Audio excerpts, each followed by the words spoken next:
Hello friend, आप सभी का स्वागत है आपका अपना चैनल टीचर टाइम्स चैनल। जी हाँ फ्रेंड, ट्रांसफर पोस्टिंग को लेकर बिहार के से चले court ACS doctor S Siddharth पर हुआ परिवार दायर और न्यू शिक्षक बने रहेंगे वरीय। खबर देखने वाले तमाम दर्शक बंधुओं को टीचर टाइम्स का प्यार भरा नमस्कार। दोस्तों, बिहार के तमाम न्यू शिक्षक जो कि क्षमता उत्तीर्ण होकर इस आशा में बैठे हैं कि शिक्षा विभाग द्वारा किस तिथि को उनका विद्यालय आवंटित किया जाएगा और उन्हें विशेष शिक्षक बनाने हेतु राजकर्मी का दर्जा प्रदान किया जाएगा, लेकिन शिक्षा विभाग की उदासीनता को देखते हुए शिक्षकों को मजबूर कर दिया है कि उन्हें किसी न किसी रूप में अपना अधिकार पाने के लिए नई राह अपनानी होगी, जिसके तहत ही बिहार के शिक्षकों की ओर से कोर्ट का शरण लेने का मन बना लिया गया है। जी हाँ फ्रेंड, वहीं दोस्तों कई और भी ऐसे मुद्दे हैं जिनको लेकर बिहार के शिक्षक कोर्ट के शरण में चले गए हैं और शिक्षा विभाग के सामने बड़ी मुश्किल खड़ी कर दी है। इससे पहले कि इस पर हम विस्तार पूर्वक चर्चा करें, अगर आप हमारे चैनल पहले भी विजिट कर रहे हैं तो हम चैनल को सब्सक्राइब कर बेल आइकन को प्रेस कर दें ताकि शिक्षा विभाग जुड़े सभी खबर आपको साथ समय मिलता रहे। जी हाँ फ्रेंड, तो दोस्तों आइए मुद्दे पर हम बात करते हैं कि सबसे पहले बिहार के वह तमाम न्यू शिक्षक जो कि वर्षों से कार्यरत हैं और वर्षों से अपनी सेवा दे रहे हैं, लेकिन शिक्षा विभाग द्वारा एक पत्र जारी करते हुए तमाम वैसे माध्यमिक विद्यालय जिसमें न्यू शिक्षक प्रभारी के रूप में कार्यरत हैं उनको प्रभार छोड़ते हुए बिहार के बीपीएससी माध्यम से बहाल शिक्षकों को प्रभार ग्रहण करने संबंधी आदेश जारी कर दिया गया था। यानी स्पष्ट रूप से कह दी जाए तो शिक्षा विभाग द्वारा बीपीएससी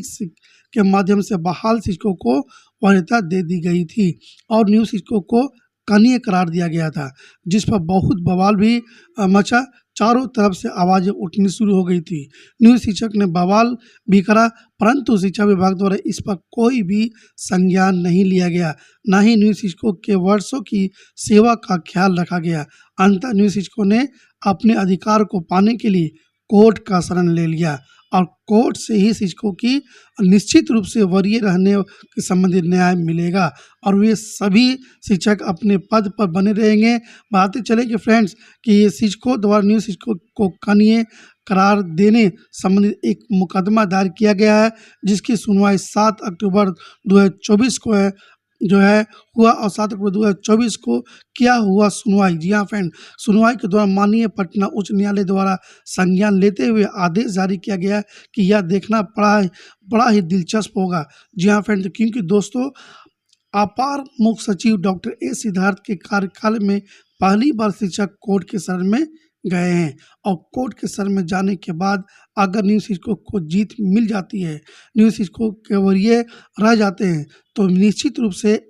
एसीएस एस सिद्धार्थ को बहुत बड़ा झटका लगेगा। स्पष्ट है। जी हाँ फ्रेंड, तो दोस्तों जो न्यू शिक्षक के पक्ष में निश्चित रूप से माननीय पटना उच्च न्यायालय का आदेश जारी किया जाएगा, क्योंकि बीपीएससी के माध्यम से बहाल शिक्षकों के लिए जो भी आदेश निर्गत किया गया था वह प्रभार ग्रहण करने का उसमें कोई आधार ही नहीं था। बिना आधार के ही वह पत्र जारी कर दिए गए थे। अब बीपीएससी के माध्यम से बहाल शिक्षकों को वरीय करार दिया गया था, क्योंकि अगर वे सेवा संहिता की भी बातें की जाए तो भले ही बीपीएससी से बहाल शिक्षकों को राजकर्मी का दर्जा प्रदान किया गया है, परंतु न्यू शिक्षक राजकर्मी ना होते हुए भी आज की तारीख में उन शिक्षकों के सेवा संहिता से काफ़ी वरीय हैं, क्योंकि जहां बीपीएससी से बहाल शिक्षकों का वर्तमान में सिर्फ और सिर्फ 3 प्रकार की ही छुट्टी प्रदान की गई है। उनका ट्रांसफर पोस्टिंग नीति नहीं है। उनके लिए क्या कुछ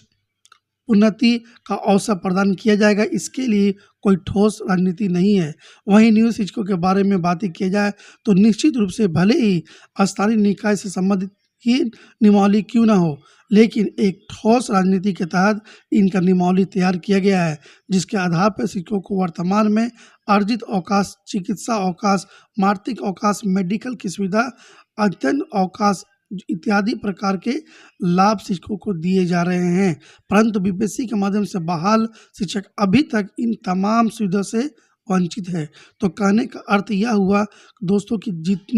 जिनकी सेवा संहिता ही अभी तक नहीं है, आखिर शिक्षा विभाग द्वारा उन्हें वरीय कैसे करार दिया गया था। निश्चित रूप से इन तमाम बिंदु पर कोर्ट के द्वारा गंभीरतापूर्वक विचार करते हुए शिक्षा विभाग के उस आदेश को पलटना पड़ा। जी हाँ फ्रेंड, न्यू शिक्षकों को अपने ही पद पर बने रहने का आदेश दिया जाएगा, लेकिन इससे पहले ही भी निश्चित रूप से कोर्ट द्वारा यह स्पष्ट निर्देश दिया गया है कि जब तक इस पर सुनवाई नहीं हो जाती तब तक शिक्षक अपने ही पद पर बने रहेंगे। यानी जो भी न्यू शिक्षक प्रभारी प्रधानाध्यापक के रूप में कार्यरत हैं, वे सभी के सभी शिक्षक अपने पद पर बने रहेंगे। दोस्तों, एक बात मैं कहना चाहूँगा कि कोई भी बीपीएस शिक्षक इन बातों को अन्यथा जो है नहीं लेंगे। हमेशा ही शिक्षा विभाग दोनों ही कोटियों के शिक्षकों को उलझाने का प्रयास करती रही है। नियम आखिर नियम होता है। सरकार और शिक्षा विभाग का काम है कि कभी न्यू शिक्षकों को जो है पड़ताल किया करते हैं, तो कभी बीपीएससी शिक्षक को, बहाल शिक्षकों को पड़ताल किया जाता है। ज़रा सोचने की बात है कि अगर बीपीएससी के माध्यम से बहाल शिक्षकों के प्रति अगर बिहार सरकार और शिक्षा विभाग की सहानुभूति है, तो आखिर 4400 किलोमीटर दूरी पर वे सभी के सभी शिक्षक आज की तारीख में नौकरी करने को मजबूर हैं। आखिर उनके लिए स्थानांतरण नीति को क्यों नहीं लागू करती है? हर हाल में बिहार के तमाम शिक्षकों की कोटियों को शिक्षा विभाग आज की तारीख में पड़ताल कर रही है, उनके ऊपर सिर्फ और सिर्फ शिकंजे कस रही है। इसलिए तमाम शिक्षकों को इन तमाम बिंदुओं पर विचार करते हुए अपने अधिकार के लिए जो है आपस में एकजुट बनाए रखना ही उनके लिए सबसे बड़ी बुद्धिमानी होगी। जी हाँ फ्रेंड, तो एक और मुद्दा है कि शिक्षकों को ट्रांसफ़र और पदस्थापन मुद्दे में, जिसको लेकर बिहार के जो शिक्षामंत्री उत्तीर्ण शिक्षक काफ़ी परेशान हैं और शिक्षा विभाग पर निर्भर है, तो परंतु शिक्षा विभाग द्वारा बार बार शिक्षकों को निराश किया गया है। उनकी एक भी बातों का विचार नहीं किए हैं, जिसे देखते हुए शिक्षामंत्री उत्तीर्ण शिक्षकों ने पिछले माह ही 24 सितंबर 2024 को टीईटी-एसटीटी शिक्षक संघ की ओर से यह सरकार को हिदायत दी गई थी कि अगर सरकार और शिक्षा विभाग सितंबर 2024 के अंत तक ट्रांसफ़र और पोस्टिंग नीति लागू नहीं करती है, तो आने वाले अक्टूबर महीने से शिक्षकों द्वारा आंदोलन किया जाएगा। दोस्तों, टीईटी और एसटीटी की ओर से 2 अक्टूबर गांधी जयंती के अवसर पर मौन जुलूस भी निकाला गया था, जो कि बेगूसराय जिले से सबसे ज़्यादा प्रभावी देखने को मिला था। शिक्षकों ने मौन जुलूस निकालकर सरकार को आगाह किया था और शिक्षा विभाग के पास यह संदेश भेजने की कोशिश की थी कि हम सभी को जल्द से जल्द राजकर्मी का दर्जा प्रदान किया जाए और बीपीएससी से बहाल शिक्षकों को अविलंब ट्रांसफ़र किया जाए। परंतु इसके बाद भी शिक्षा विभाग कुछ नहीं सुन रही है, कुछ नहीं इस पर विचार किया जा रहा है। उसके बाद शिक्षकों के स्नातक प्रशिक्षित शिक्षक संघ की ओर से एक बार फिर से सरकार और शिक्षा विभाग को चेतावनी दे डाली। उनकी ओर से स्पष्ट शिक्षा विभाग को संदेश दे दिया गया है कि अगर शिक्षा विभाग शिक्षकों को इसी तरह दिन प्रतिदिन जो है वो नज़रअंदाज करती रही, तो बिहार के शिक्षक चुप नहीं रहेंगे, अब कोर्ट का सहारा लेंगे।